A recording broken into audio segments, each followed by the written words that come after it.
Napakataas po ng tsansa ngayon na mapagbigyan si President Rodrigo Duterte ng interim release dahil hindi naman po nag-o-object yung kalaban nila dito.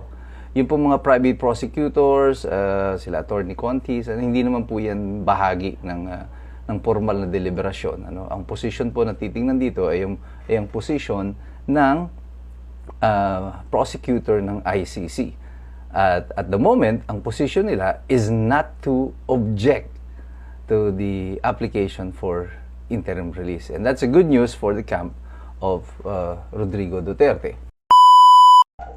Magandang araw po sa inyong lahat. Ito po muli si Attorney Michael Perario. Last May 18, nagawa po ako ng video doon at sinabi ko po sa inyo na tila isang magandang balita para sa mga supporters ni Rodrigo Duterte. Itong pagbaba sa pwesto ng prosecutor ng ICC na si Karim Khan at dahil po sa mga aligasyon ng sexual misconduct laban sa kanya. At sinabi ko nga sa inyo na mas mauuna pa siya sigurong mahatulan ng UN kaysa po kay Rodrigo Duterte. At maaaring magbago na nga ang muka ng prosecution sa pagbaba na ito ni Karim Khan. And recently, pagkatapos mag-file ng defense panel ni Rodrigo Duterte ng petition for interim release, it was cited in the petition that the prosecutor, the acting prosecutor right now, is not interposing any objection. At ano pong implikasyon nito sa aplikasyon na ito ng dating Pangulo for interim release na hindi nag-object ang prosecution? Well, napakataas po ng tsansa ngayon na mapagbigyan si President Rodrigo Duterte ng interim release dahil hindi naman po nag-o-object yung kalaban nila dito. Yung po mga private prosecutors, sila Attorney Contis, hindi naman po yan bahagi ng formal na deliberasyon. Ang position po na titingnan dito ay yung position ng prosecutor ng ICC. At the moment, ang position nila is not to object to the application for interim release. And that's a good news for the camp of Rodrigo Duterte. Tanong siguro ng marami, bakit biglang nagkaroon ng ganito na parang nag-iba nga yung muka ng prosecution at hindi na sila nagpipilit ngayon na i-hold si Rodrigo Duterte sa Hague.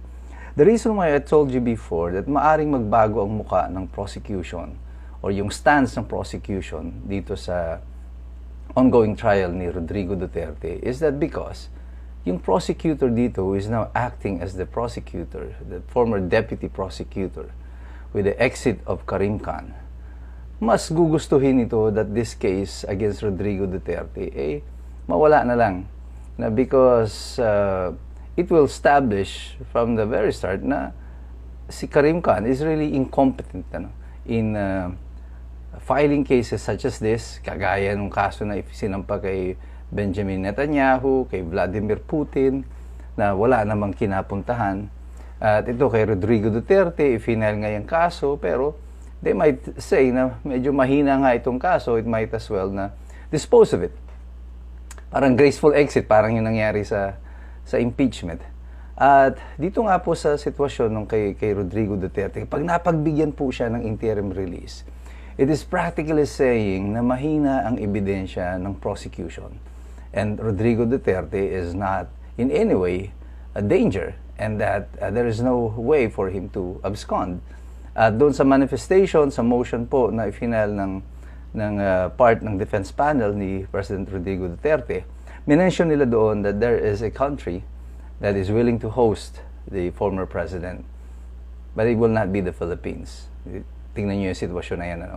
Mayroong bansa na gustong tumanggap sa dating Pangulo na mag-host sa kanya para siya ay makalabas sa detention facility. But it's not going to be our government. Talagang pinagtaksilan na at tinraidor na itong ating kababayan. In this situation, hindi ko po tinitingnan si former President Rodrigo Duterte as just a former president. For me, he is a Filipino. At siya po ay dinala, technically kinidnap, dinala sa malayong bansa, at doon siya ay nililitis. At bilang isang Pilipino, tingin ko, tama lang na tayo ay magreklamo at pumosisyon na dapat ang kapwa natin Pilipino ay iuwi dito sa Pilipinas. But the Philippine government has taken the position that they're not gonna take Rodrigo Duterte in.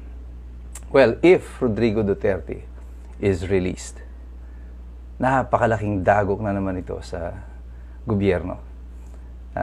With the recent result of the election, the near dismissal, almost dismissal na rin, eventual dismissal of the impeachment against Sara, and then biglang mai-interim release si President Digong, it will appear as if this government has really done nothing wrong correctly.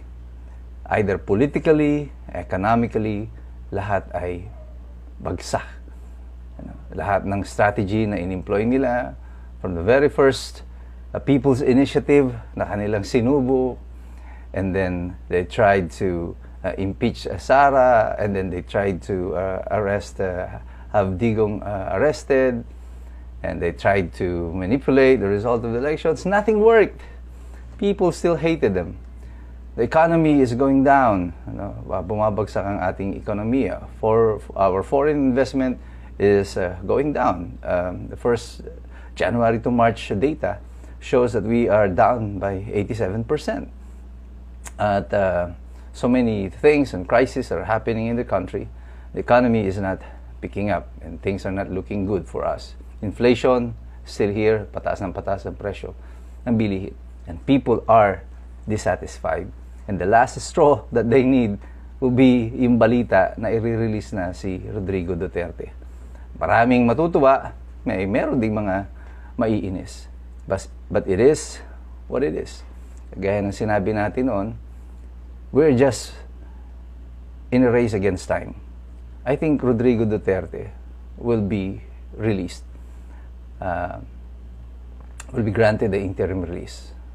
However, him going home is still up for debate. And kung napanood niyo huling video ni Hanelet describing the condition of Rodrigo Duterte, kagaya ng sinabi ko noon, I think we are in a race against time. The former president is an old man, and we don't know how long he can hold up. He's more than 80 years old already. And we can just pray that he can still come back home alive. Because if he dies in a foreign land, at iuwi nga siya dito na isa ng bangkay, it will be such a disaster for this administration. And it might cause trouble and slow down further the economy. So for our own sake, let us pray that our former president will make it home alive. At lahat po tayo, patuloy po tayo na mag-engage dito, makilahok tayo sa diskusyon, sa usapan. Alam mo, kahit na ano po yung sinasabi niyo tungkol dito, I may not agree with what you say, but I will defend your right to say it as a lawyer. Basta sa ating pagsasalita, kailangan matuto tayo, mag-aral tayong mabuti. Sapagkat mahirap pong makialam ang taong walang alam. God bless you. God bless us all. Mabuhay ang Republika ng Pilipinas.